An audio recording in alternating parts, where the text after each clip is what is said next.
welcome to the Sister Sesh podcast. It's Kat here. Alicia's riding solo, living her best life. So that means I have a special guest today, Alisha Apergis. She is a cannabis influencer and patient, and I'm just really excited how you use your platform for advocacy and really everything else. Also, you do tarot, so like weed and Yeah, tarot is like the best combination.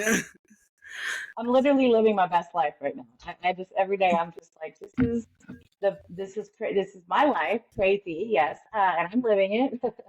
But yeah, sometimes I feel like a sideshow attraction, and then sometimes I feel like I really got my life put together. So, but it works out. Yeah. So tell us a little bit about yourself and how you kind of dipped your toes into the cannabis industry. Yeah. So I actually really wasn't into cannabis, marijuana or anything as growing up as a child. It was not for me. I had a father, very abusive, very crazy kind of a childhood type environment. And, as a young child, we're sponges. I have five children and I can see it now. I can see every little detail, everything that they pick up on, everything I say, my daughters are saying, my sons, I mean, everything. And we're talking, these are the adults that are going to go out in the world, right? So Yeah. as a child, yeah, as a child, I was very, just like any other child, very influential. And when your parents aren't the ones that are educating you, the world's educating you, regardless if you like it or not. If you're not the one telling your kids, this is hot, don't touch this is bad, stranger danger, don't cross the street, look both ways. If you're not the one doing it, the world's going to do it, and they're going to do it the way they do it, however that is. So as a big person, that a child that was very much influenced with DARE, and the only thing that I was learning about marijuana at that time, because that's what it was called, Yeah. The stigma was was very strong. Like in very strong, those right? early Very 2000s, late strong. 90s, it was just like, no, it's a gateway drug. It's never a thing. And they really don't like study how much through history cannabis has really been like a very influential holistic medicine. Yeah, yeah. And so, since I was educated on cannabis about what it is and how it is through somebody's eyes and a whole program that was absolutely against it, I coincided the two of my dad and him and those types of, the environment that he created for us at home to a negative with the cannabis. I blamed it all. I mean, it was told to me that this is why he was like this is why he was like this. So I Mm. absolutely saw there was no way, shape, or form I wanted to put myself in that place. I was like, he's what he is because of it. In my head, I'm thinking this as, an 8-year-old child that needs to, shouldn't ever have to try to justify an adult's behavior, but I was as I was like, I don't ever want to do this. This is why he's like this. But fast forward to when I was 34, after I had my twins, babies 4 and 5. I have 5 children. Babies 4 and 5. I had my twins in 2014 December, and then 2015 I was diagnosed with Crohn's disease.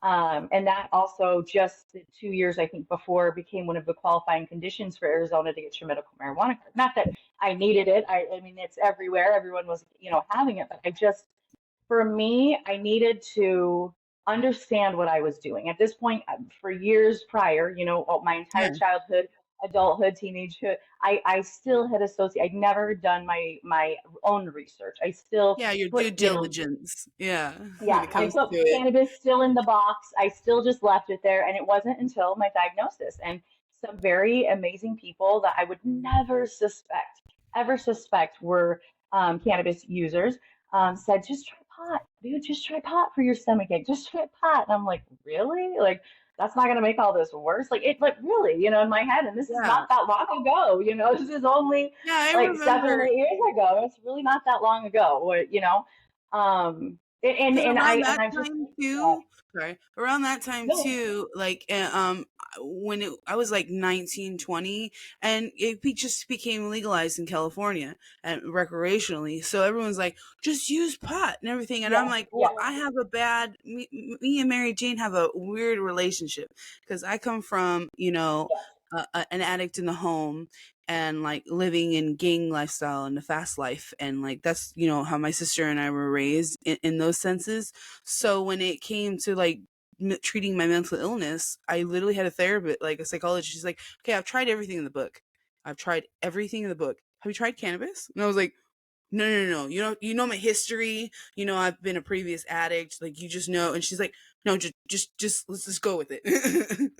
So you Yeah. don't realize, like, I Right. realized a lot of people would use it for just their mental health. And then I met a really good friend of mine, and she has like immune disease, and I was like, you're high all the time. She goes, yeah, but I can get up and I I feel can the best I function. feel right now. She goes, you Yeah. don't understand, my body don't hurt. Like, I was like, oh. So I started to educate myself more on like those benefits too. Yeah. Yeah, exactly. And that's exactly what it did. It literally was that moment somebody was like, just try pot. And the crazy flip side to all this was I knew nobody. Of course I didn't talk to anybody that I just knew nobody. So the one person I did know that would have pot was my dad, and I called him right up and I was like, I'm ready. I'm ready. Give me all the drugs. I'll take all the drugs. I don't care anymore. Just I'll do it, whatever it is. So how And was he that came right experience open. being in your 30s smoking for the first time, with your Well, dad? Because, usually if you have a good parent, my first time smoking marijuana, my mom was like, I was thinking I was 13. She's like, bring me home an apple when you get home from school. Like, you get apples at lunch, right? And I was like, yeah. And she's like, all right. She picks up some weed, and she's like, I know you're going to try it, but I'd rather you sit here in the house and do it. And literally, she taught mhm. me how to smoke and have an apple. But That's what he and did. to have those experiences. So since you didn't have that rebellion or those experimentals in your teens, how did it feel to be in your 30s? Be like, or am I Yeah. really just smoking with my dad right now? It was one of the coolest experiences because I have brothers, I have other siblings, and they had already all done this. So it was just me that was not into, and I had a baby at 16. So a lot of it was, again, that mindset of, weed's bad, marijuana's bad, all these things are bad, to flipping it to cannabis is actually a medicinal plant, and it has so many properties and so many values and things that can utilize, and it help us in so many different ways. So flipping my mindset to that was everything. It was everything, because for the first time, so I smoke with my for the first time we smoke, right, and we go outside and he comes over, he's like, all right, so this is what an eighth of weed is. It's about 3.5 grams. And I'm like, You're okay. getting your weed I'm kit. So you looking and I'm like, well, where's all the seeds? And he's like, it's not like that like anymore. that. Because I'm thinking of when he would sit there, and that's Oh also what yeah. hit me. I just was like, I really never personally saw you be weird or crazy or any of those things after you smoke weed. Your temper and everything that you were like was actually before. But until I really started to process what I really went through as a child, I do remember thinking, man, my crazy, he's on one. He just needs to go outside. Because I knew at that point, once he did go outside and he came in smelling the way he smelled, Yeah. he was happier. He was laughing. We played Oh ball. He yeah. took us to the park. Like I can vouch it for that didn't hit too. me. Yes, yes. Yes, And I because just there are and people I in was my like, life, yeah, that were like, "Go smoke," like because yeah, I have schizoaffective disorder, so it's like a mood disorder and schizophrenia.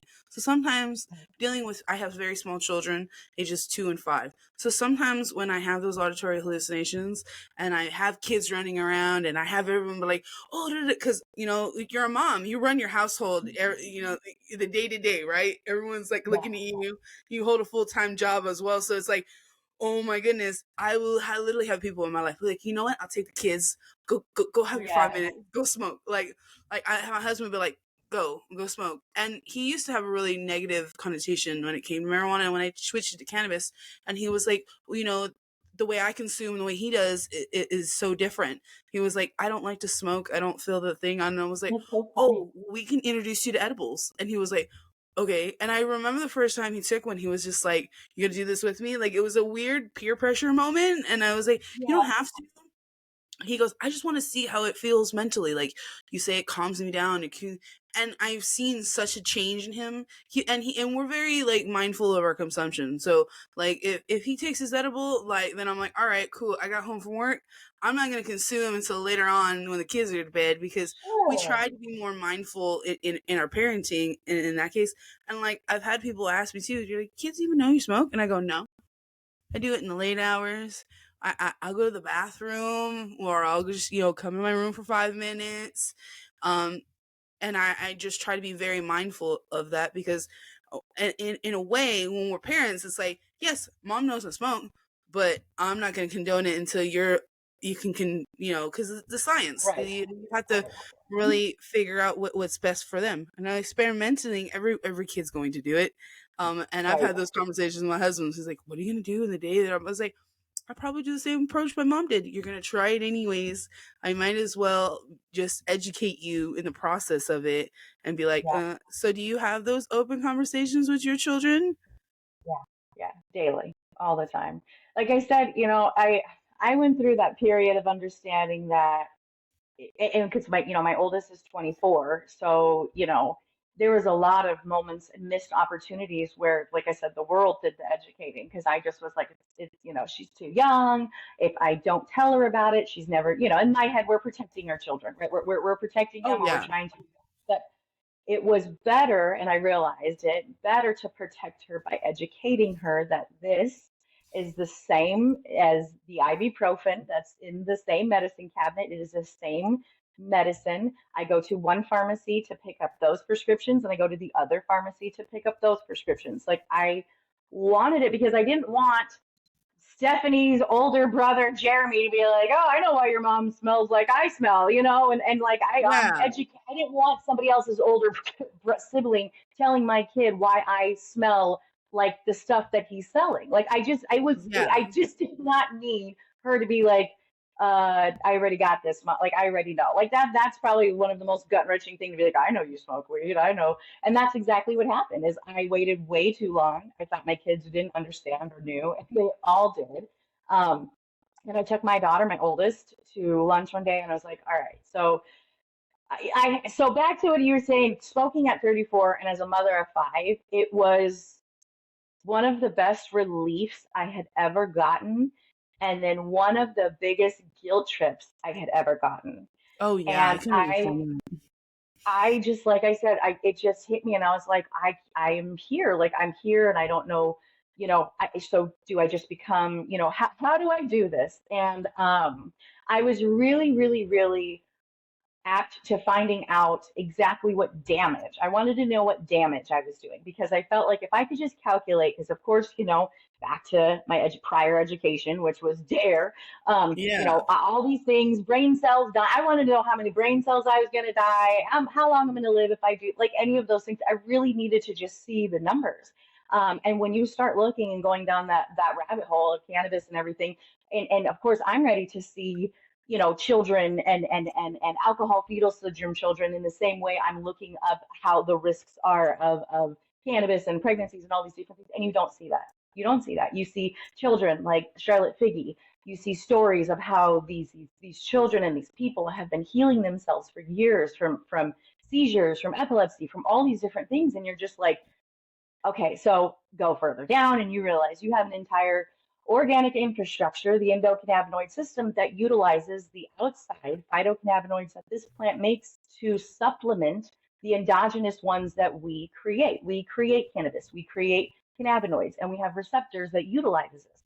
And so when I started to realize, because I was in the healthcare industry, how it actually and process, like how it actually is in our physiology and works down to the level of the cell and helps at the level of the system, not the symptom, I yeah, realized that this is exactly what I needed to do. This is exactly where I was at. So as soon as I sat down and I bought the books and I watched the movies and I do the documentaries and I really did my homework on it, I realized it was not a drug. And the second I changed my perception in the way I looked at this plant, everything changed. Everything changed. There was no more guilt. I woke up the next day completely ready to take on the world. I started my platform and I just was like, listen, I just want people to know that that you're okay. You're not doing anything wrong. I mean, we could abuse carrots. You know, too many damn carrots can kill you. That's You true. know, if we We do too abuse much of food anything and everything else. all the Yeah. time, and all the time. So when Yeah. you really look at it, like you just said, being mindful of your consumption. You know, we are so, you know, subconsciously doing things and not so mindful about whatever we're consuming, whether it be too much TV and you're on, okay, you're on your 17th season of something and you haven't gone to work in 3 days. That's like an overabundance of consumption, right? That's not watching how much intake of TV you watch. Same thing. It's the same thing. And I, once you put that all together and you actually, you know, educate and see the benefits of it and you hear the stories and then you see all the people, it's just, it was that really inspired me to be on here and make myself, I mean, because I would never, I just, this is Yeah, not you're me to not that be type putting of myself person. out Yeah. there, You're like, I'm gonna you shoot my know, shot to like, the world and kind of put myself out there, and which yeah, is unique in itself because you're in the your kids are grown, they're getting, so now your platform is something for you. And I've recently gone deeper down that rabbit hole, and I've mindful consumption is something that I've been really like honing into and wanting to like speak on because I had to really sit down with myself, had to come to Jesus, mean, why am I smoking? Am I smoking to not feel what I feel at the moment? Am I smoking to escape? Am I smoking to just be a veggie on the couch? Or because I use cannabis for my mental health, and now and so for a lot of it, I had to be very mindful. Am I just doing this to not be present? How do I be present with my children? And I know that I need this to be calm and thing. And so I really had to yeah, go back to the drawing board and was like, okay, I'm going to come back. I took a tolerance break. I realized, oh, I just want to smoke right now. I want to smoke right now. But I realized that I had to pinpoint the moments like, okay, am I want to smoke because I'm irritated, or do I need to smoke because my anxiety level is mhm, so high that I can't focus on what's around me? And with yep, small children, I got toddlers running around, jumping on things. So for me, yeah, it's like, okay, and I had to really go back to the drawing board of like when when not to consume and when to consume. Uh, um, those consumptions before I go to work. Do I really need that sesh before I go to yeah. work? Yeah. No. But Well, but it's so good of you to have that intent, just that conversation before and be like, okay, why am I smoking? Why am I doing this? Is this because I'm truly experiencing symptoms of whatever it is that this helps relieve? Or, you know, I realized a couple years back that I just really like almost like a cigarette person that smokes cigarettes. I just really like that, like my joints. Like I love joints. that oral fixation. I Yeah, that was for me. love Yeah, that yeah. was for So me. I I had really to. was like, I don't need to have something that tests 320% THC. If Yeah. I'm smoking it more frequently, I need to have something less. Or because we all know probably the least beneficial, not healthiest way is smoking, but it does get into the system super quick, and that's why we like it. But you know, doing the edibles first, kind of like my RSO regimen, is what I tend to have, and they stick with, and then just smoking and using smoke as like those fill-ins for when moments need to happen a little bit quicker, you know. And I realized that too has helped with just money and prices and making sure I'm not overdoing it on that end is that mindful consumption. Because you're right, it's just that question you have to ask yourself right before, you know, why am I doing this? Well, yeah, for me, it was like an economical thing. It was like, okay, I put it in my budget, like anything else for your prescriptions or anything. Yeah, And I know that this is one prescription I had to pay out of pocket for, which I'm fine with. And so, my husband would tell me, you got to be a little more mindful of that. That's got to last you until next payday or until this thing, because we have a yeah, budget yeah, and we want to stick. And but before we didn't have a budget, we were just like, and we realized, where's all our money going? Like, why am I consuming more and I'm spending more money, but I'm not treating the real substance of why I'm using cannabis. yeah, So I had to go yeah, back to the drawing board and be very mindful of my consumption. And like, I just and with parenting, I always put that in the forefront. And like moms that are cannabis users, I always want to make sure like that I always ask these questions because like everyone, I might pick up something that you like that works for you. I'm like, oh, you know what, I might try that because Yeah, to be more present. The goal for me is to always to be more present and involved in like my day to day life, yeah, because my mental illness makes me check out of reality so much yeah, that yeah. being And you just want there to is experience it, not escape it. And that's been my yeah. one of those amazing side effects of cannabis, aside from the feeling better from Crohn's and the symptoms when they flare up and things like that. It's just that being more, like you said, just here and in the reality and not trying to escape it and just, exist somewhere in the house, but to really like be a part of what's going on and make sure I'm there for my kids, not someone that's not there, which when you do struggle with mental illness and you have all these other things going on, because that definitely was a huge reason why I started like continued it was I realized how much happier it made me. That's why I was like, I have to do this research. I have to figure out how to keep cannabis in my life because not only am I feeling good, like my brain feels good. Like I'm happier. Like I'm not crying over the spilled milk. Like it's really not that big of a deal. Like we read 6 books instead of just one that I was trying to power through because I needed to get to the laundry because I needed to do this, to do this. I like really, it slowed me down in a really good way, and it was so beneficial. And I knew I needed to try to figure out how to incorporate it, but the right way, like you're saying, Mhm. responsibly, and when to do it and how to do it and what's beneficial for me. And that's going to be budget friendly because like you said, it is part of the budget, it's part of the bills, it's part of everything else. And um, when you actually like have that category and you start seeing it and you're like, oh wow, I spent that much there.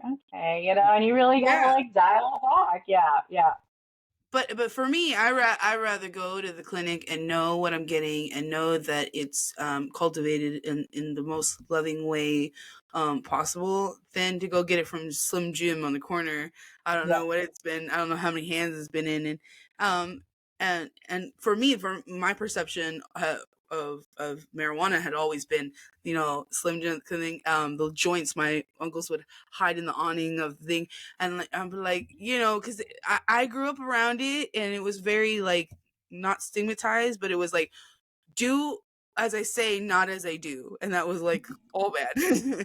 yeah, yeah. And so to move forward, like how would you give someone advice that like are like, I don't know if I want this, I don't know if I should, especially for medical purposes, because like you said, it was like night and day for you. Yeah, I would say start small. You could obviously you can't take it away, but you could always add more. Microdosing, a great edible is fantastic. Get you a 10 milligram edible, cut it in half, and then cut it in half again and start there. Literally that small. Especially when you're talking to somebody that's utilizing this for the very first time. We all know we don't want them to have a horrible experience. We know what that's like when you are freaking out and you're paranoid and you're like, oh, screw it, I never want to do it again. And that's 90% because I worked in the dispensary as a manager for 2 years right before I quit and started my business. And I had people all the time. I had people all the time talk to me about, I need to get off gabapentin because I have restless leg syndrome and I can't do this anymore. What would you recommend? And okay, so you've never smoked, you've never done this, and you're here. Let's start small. I would never want to see you freak out, panic, and come back and be like, let's start small. So just do sit down and do the research. We all have access to it. It's right there. It's all the information that you can possibly want to know about cannabis and how it's beneficial and how it's not beneficial. Um, is right there. And I would say anybody that's considering it, just take a look. Take a look. If you've had prior negative experiences, set that aside. It's different now. I know I had to say that to myself. It's very different now. You can, basically walk in and pick and choose. Once you start getting into terpene profiles and you actually, break down what is beneficial for you, what doesn't work for you, then you can be more specific on the strains and the different profiles of terpenes that you want to use. Like, and that's where it all the medicine comes into. It's not just the cannabinoids, the active and inactive ones. It's also the other parts that the plant has to offer. So I think it's Yeah. just get that education because once you get that education, you feel definitely more comfortable saying, okay, this is I understand I'm not going to overdose. Like I understand this is a little Yeah. bit better. When you start understanding these things, you feel a little bit better. And I would just say do it. Just start small.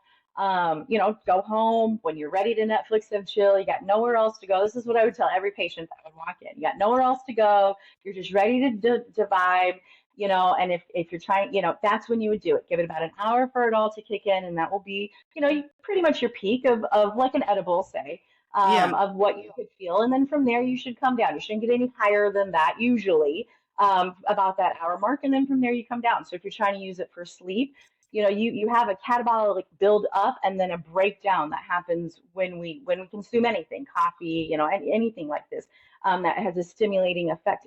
We crash, we come back down, right? So if you want to for this to sleep, use it 2 to 3 hours before bed. So the crash happens at the time you're ready to go to bed. So you get a nice solid sleep. And usually, and that's what a lot of people just sometimes need, the quality of their sleep to be better, and then they can function like a brand new human throughout the day. So when most Oh people are yeah. coming in for like, let me just try it for sleep, I'm like, I got you. This is Got it. you. This is That's how I fantastic. started my husband because he was like, I Yep. can't sleep. I'm just so restless. I have very bad insomnia. Like he'll be up for 72 hours. And I was like, all right, I don't know how you feel about gummies. But let's just try you on a 25 milligram gummy and I'll split half of it. And he's like, no, I'll just take the whole thing. And then we kind of like cheersed it together. And I told him to take it like 3 hours before bed. So I made dinner. I knew he was gonna be hungry because and so I made dinner. I got it all ready. I gave him his edible. I got him like 2 bags of chips and like a large drink. And he was like, "What do you? I go trust me. You're just gonna need this. Just watch You your were so ready. shows." You knew what you were doing. Yeah, I was like, just watch your shows, like just watch your game or whatever, play your game, do what. And he woke up the next morning. He was like, he went to work. He goes, "Oh my god, I had the best sleep ever." And I was like, "Yeah." Yeah. So when he feels very restless because he does a hard labor job, he's a blue collar man. So when he comes home, he's like, "All right, I need a." You good? And I was like, "Yeah, I'm good. I got Yeah. the kids. You can go and just go eat your edible and thing and have a thing." And he's like, "Yeah, I think I need that." And but it's for to have him on board, it's really changed our relationship and our perception of cannabis for him. And Mhm. I've gone through the whole thing. My perception had really changed on how beautiful this plant was because I got to grow for like a couple years and I got to see the whole process. Right when California got legal, you were allowed to have grow 6 plants. And my landlord, he told me, I need a copy of your rec. And I go, why? And he's like, well, I got like other people I'm fixing to grow. I'm ready to grow. And I'm going to put a greenhouse. Because we rented rooms out of this big Yeah. house. And he's like, but I need a copy of that because if the cops show up, you got 6 plants, right? And so he goes, I'll give you, if we're all going to grow this together, if you want in, I'll teach you how to grow your little 6 plants Um, and we'll put it together. We are all responsible of this greenhouse. So, and true enough, the neighbors call the cops on us, and then I got 5 people here with Rex. There's 36 plants. He goes, it's all legal, and they couldn't say nothing. And That's the officer was like. awesome. He's like, yeah, it's just growing a little over on their side of the fence. If you'll just, move the pots over, and he's like, yeah. And then like he showed him that it was locked up because we had kids running around, and he was like, oh yeah, you guys are fine. Like you're cool, you know. Yeah. And the neighbors were so mad because we were growing, and I learned a lot about how to just like pick the strains, how to trim. Like there's a lot that goes into the process of it, and I realized too, not just the buds are used. Like we would take all the leaves and we'd turn that into wax, and then we would turn it into oils and like remember they got a big jug and he's like, let's get the leaves and fill it up with rubbing alcohol. And why? He goes, so you can rub it on your body when you feel cranky and sore. And I was like, oh, my grandma used to have that. My uncles would Yep. go to like TJ and they get her this big jug, and I always wanted for arthritis, and Yeah. it was cannabis. I'm like, what does that smell? She goes, that's my special Yep. rub for the knees. My grandma too. Yep. So That's so true. how do you balance your passion for cannabis and tarot? So like you kind of like mix the two. That's pretty Yeah. I cool. did. I did. So, like I said, I had worked in the industry. I worked and been part of the community, but worked in the industry for a solid like 5 years. I spent 2 years as an ambassador for a vape cart company, and then I had about almost 3 years in the dispensary. 1 year as, or 1.5 years as a bud tender, and then the other last half a year, or year and a half as a manager. So I kind of got to see a little bit of all ends, from the ambassador, running around, dropping off product, filling carts, from when we needed production, packaging, things like that, to being on the retail end of it and actually having customers and things like that. So I was so blessed to build a lot of personal connections and meet a lot of really amazing people and brands. So when I was ready to venture out, so I've been reading tarot for quite some time, really, like for a while. But it wasn't until the pandemic that I really started to tell people I read it, and I started to actually help people. Like I was doing it for me, cousins. I just love Yeah. learning about it, but I have no intentions really. I mean, I really thought I was going to go really far in the company that I was in. Really, I really didn't think I'd be right here today, not at all. Um, but I just, once the pandemic hit, and I think a lot of people's stories start with this, or the change, or once, whatever, but everything changed. Everything changed. And I was getting so many requests to help people, and I do it for free. I do it for free. I take tips, but it's for free. And I just was like, I have to do something with this. So of course, at this point, I have done almost everybody's reading at the dispensary. Everyone thinks I'm a witch, and I keep getting now like all these other referrals and stuff like that. So I finally, the GM was like, I don't know if I believe in any of this. And I'm like, then why are we talking? Yeah. But I you don't, really connected with your deck. You connected with your cards. yes, You really dived in. A lot of people don't realize that though, that like you have to really be one in tune your cards and like yes, shuffle them and make sure the thing and or have good intentions and into which thing. Like there's a lot of spiritual and mindset that goes into tarot reading. mhm, And then also like now that so you're lit and you're just kind of out here. Okay, my body feels great. I feel good. I found this new passion of mine, and yep, so yeah. yeah. So I did my GM's reading, and it was a video. I sent him a video link. So I mean, he told me nothing. He just said, I really need like a general reading. I said, all right. I filmed it just like here, and I did it. I sent it over as a video link from YouTube. And the next day he came up to me and he's like, I don't know how you did any of that. You don't even know me, and whatever. And he just was like, you really, and a lot of people had said this, but when you hear those, those doubters, or people are really extremely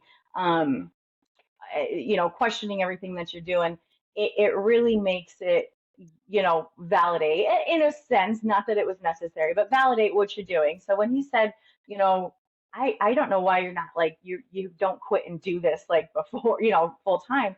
It got the Yeah, wheels in my head turning, because I had never thought about even doing that, even remotely.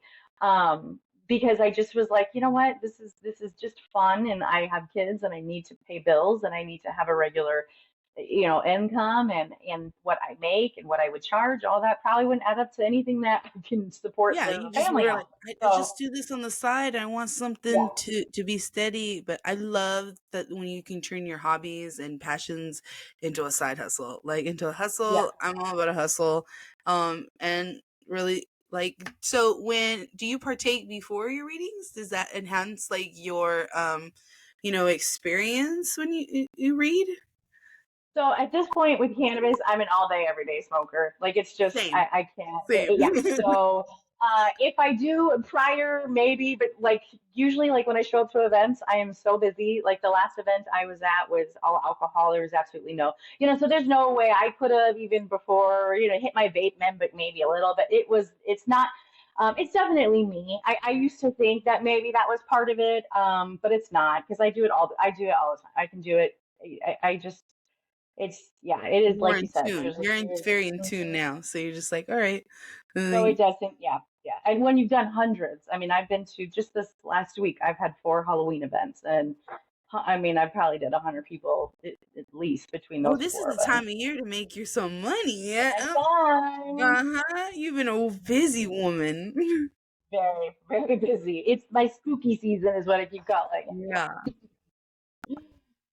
Yeah. Yeah, but I love it. I love it. And so I bought a camper. I gutted it. It's a 1957 camper. I gutted it and I turned that into my mobile boutique and taro. And then I make salsa, cowboy candy. My husband's a chef, and him and I come up with what we're gonna turn around and create, homemade, get us into farmers markets and stuff like that. So we do that now on the weekends and anytime we're invited to pull up and show up. I show up with the Have camper, my you ever boutique, and everything. thought of infused um, cooking, like So for events? Arizona is, yes. I mean, we're such a tiny cannabis community. Like when I I tell you know it is. tiny, I'm yes. here in Arkansas, and it's smaller than Okay. that. I'm in the Yes. middle of the Bible Belt, so a lot of it here is there's a lot of stipulations, and Yeah. there's maybe like to get your recreational, it's getting there under our new governor and everything, but I live very conservative. Most of the population in my small town is like boomers. And Yeah. I live in a small town in central Arkansas. So for me, like you can say something, this is how small it is, like you can something happen at the Walmart and then it'll be on Facebook 2 minutes later and the whole town will know. And like Yeah. everyone's like, So "Oh, that's the community. So anything that yeah. happens at like an event, you hear about it the next day, or Yeah. any of those things, right? There's so many brands. There's so many brands that are already infused. There's so much infused food out there. There's 4 different infused salsas already out there. I we are unique because we're not infused at this point At this because point, yeah. we're in yeah, we go to these events, invited, especially because I don't have a cannabis product and I don't need, I can set up at all these other different vendor spots and places that are more geared towards what I have. But when we are invited, we definitely show up and we get a lot of good feedback on being the not cannabis brand there. Having chips Ah, and that makes salsa and sense. snacks that are not infused that people can sit there and enjoy or buy and take home and share with their whole family because they really do like it. We sold to the cops at one cannabis event. Like, Yeah, nothing there was you go. infused. And then we promised Pinky swore up and down. I wanted to, yeah, I was like, I would never. And not, we thought about it and we thought, you know what, there's so many things, there's oils, there's everything. You could take this salsa and infuse it and go and do it. But we considered it, but like the licensing and everything else, we just went rec. So I think we've been rec 2 years officially, medical for a while, but rec officially 2 years. And it's the wild, wild west out here. It is Yeah, crazy with here in these brands. Arkansas, we're not even recreational. We're barely getting to where it's the stigma around medical use Yeah. is like not like that much. And now here, if you're gonna go to a clinic, there's maybe like two, three in your area per county, Yeah. like depending on your county ordinance. I also live in a dry county, so I Oh, so you can tell you, oh, in a dry county, you can't consume alcohol or buy cannabis either. So there's no oh, clinic. you So have I to would leave have your to go to home county. I had to drive 45 minutes to an hour to the state capitol, um, to find a clinic and to purchase my medication because that I live in a dry county. And we Yeah. drive like maybe if we want to drink or something, which is a very rare occasion, maybe for my mom's birthday or something, we drive like maybe like 2-3 towns over. So like maybe a Oh, 20-30 minute drive just to get alcohol. wow. That's crazy. So That's yeah, crazy. so for out here it is like Yeah. the wilder of Wild West because um most of the meth is like a really bad street drug that goes around in our community. So it's really cracked down. They try to crack down on the glass use sold in my town. So Mm. you can't even buy a bong, you can't buy pipes or anything.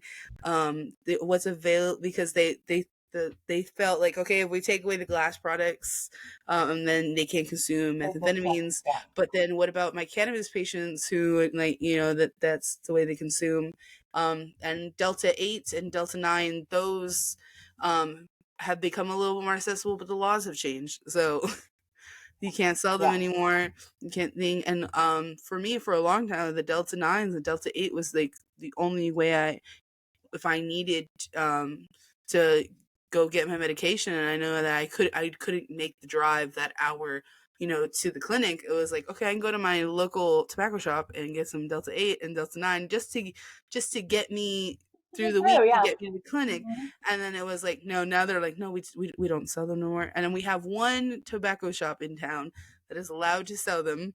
Um, because the police commissioner, he's like, I'm cool with it. I don't care. Yeah. You can have it on your shelf. Just don't be telling everyone around town. Just you could have it on your shelf, but be like, we sell Delta 9 here with a big sign. Right. You can't do that because the laws have changed. But it's just weird how things, because I come from a state, I moved here about 5 years 6 years ago, and California is just so like liberal and everything, so for being Hmm. conservative here, you have to be a little like outside of the box when you try to think about Yeah. so for me, like, also goes back to mindful consumption. Is like, all right, I gotta make this last because I really don't have the time nor effort to go and take that drive just to Right. go to a clinic.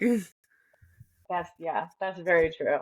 That's the way it was in the beginning here. There was not like, I mean, but we've been medical for so long that it's obviously grown just in the medical. But in the beginning of the medical, same thing. There was maybe one dispensary within, I mean, forever. And even like the different bordering cities from not just Phoenix, but like the bigger cities like Chandler, where I'm at, the bordering cities from here didn't have anything. They would also have to drive in about an hour. So it's a small, it's just a tiny, but we're big in we a lot of people think we're really big, and especially since we've been wrecked, a lot of different brands from out of state are coming in here to try to obviously take over part of the market. Yeah. So that's been an influx huge, just from the recreational standpoint, but trying to infuse our stuff and get in as an actual infused medical brand, or marijuana brand, cannabis brand is so hard. It's like so hard to get your licensing, to get into a Because a place, lot to of try people to don't get realize there's a lot of licensing regulations, things that has to go through.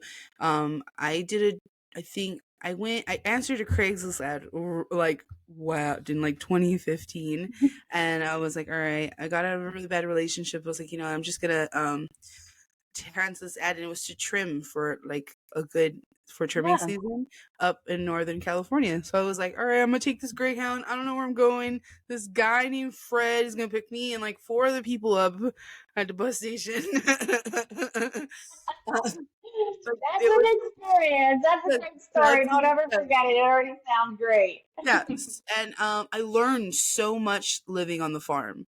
So we lived in these little shacks. We did trimming season, and you wouldn't think that we would not get bothered, but the police would show up. We had, constantly, and just to check on things, just to check our Yeah. regulations, how we were. We had to wear masks when we were trimming.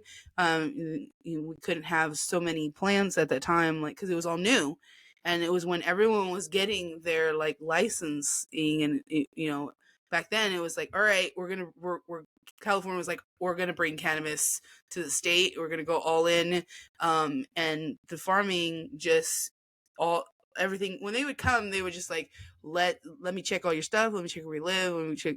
Yeah, I constantly had to have my ID on me.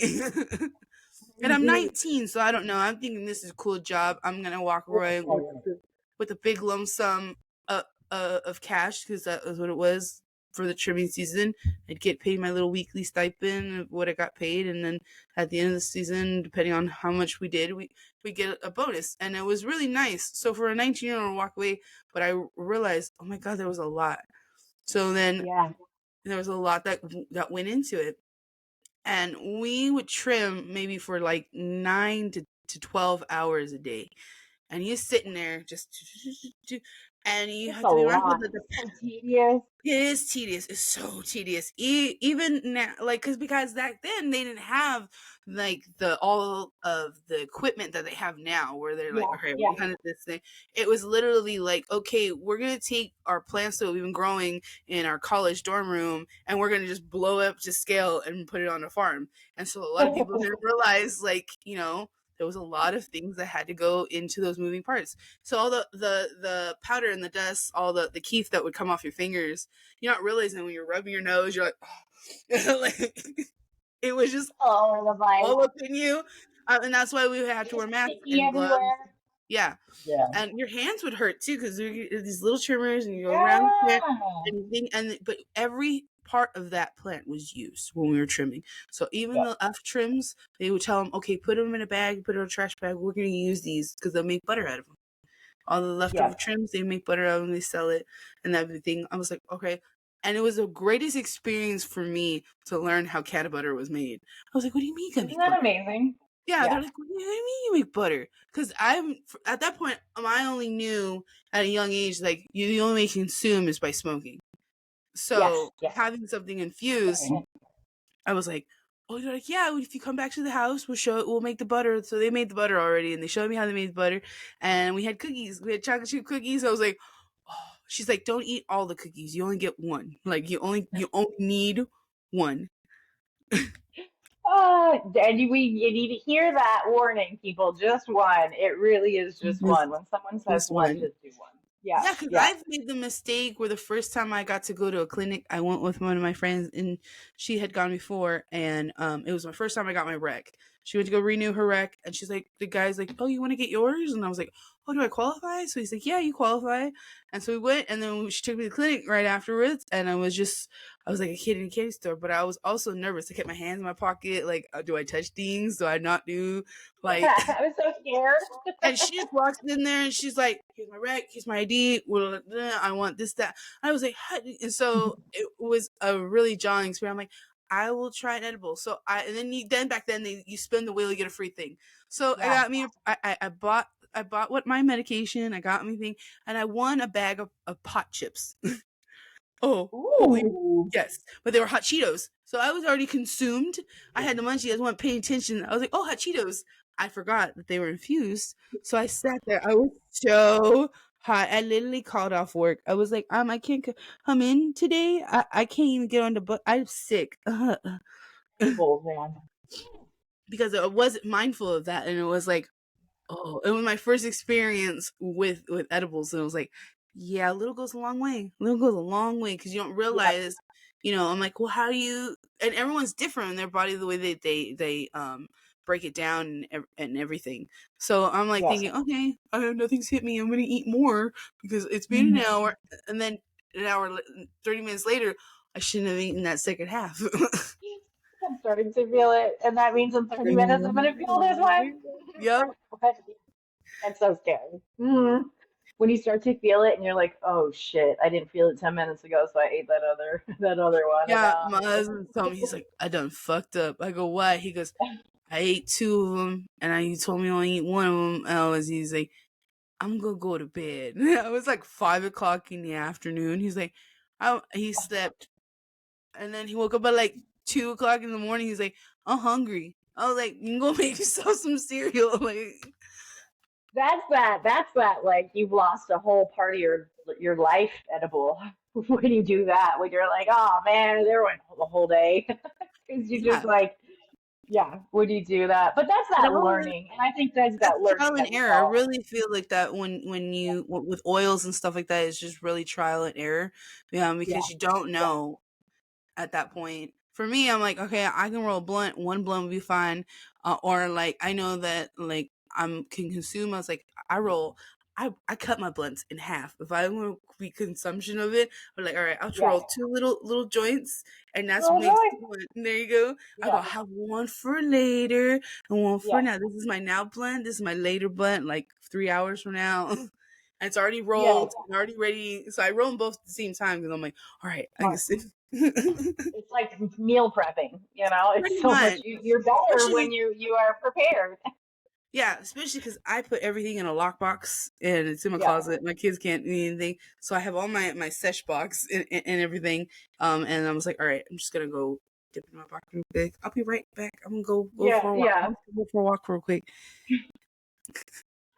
Yeah, no, I do the same thing. I rolled a bigger one for today's sesh, but I usually roll like little dog walkers. So they're not even, they're just tiny because, it's just like what you said. If I roll like three or four of those, then they're ready. Then I'm not rolling anything too big and I'm not sitting and taking too long, outside and trying to, whatever it is. But it's just like that.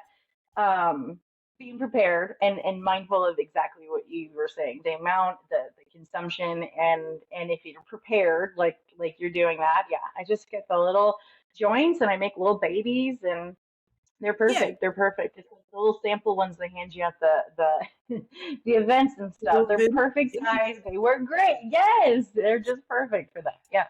And that's one part that I really love about your platform is that you do show people like a little goes a long way. You don't need to be, and you kind of break down that stigma too. Is like I could be a productive stoner if you want to call me that. Like I can Yeah. be Yeah. productive. I can get my kids up for school. I can do this thing.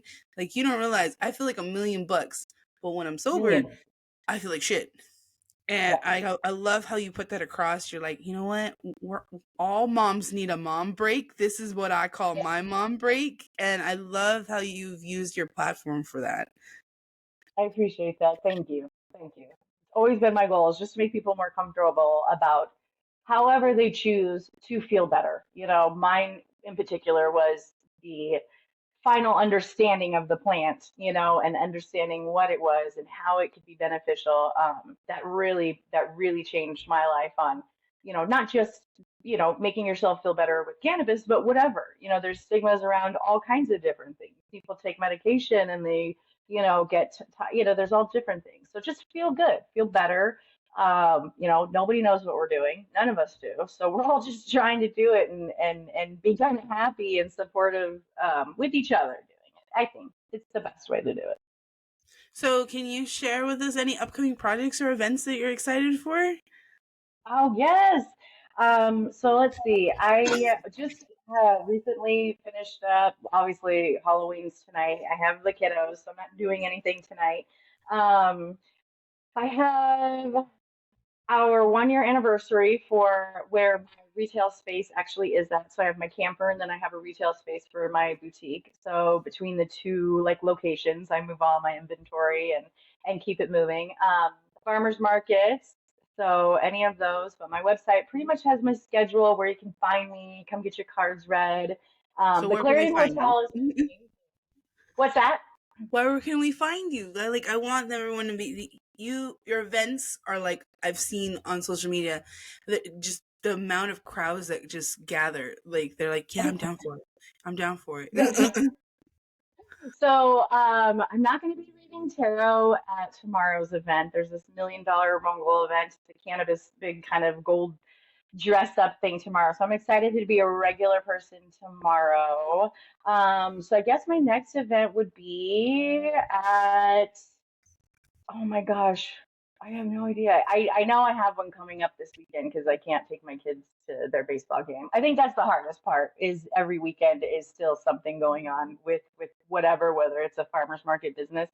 Oh yeah, no, that's right. Saturday, I'll be out in AJ. So Apache Junction, you can find me Saturday morning. I will be setting up there. It's their 1 year Ooh. anniversary for where my shop's at. So yes, I will be setting up. I wasn't sure if I was gonna set up everything there because sometimes it's a lot with my camper and the whole thing, and we take up 3 spaces and we're there.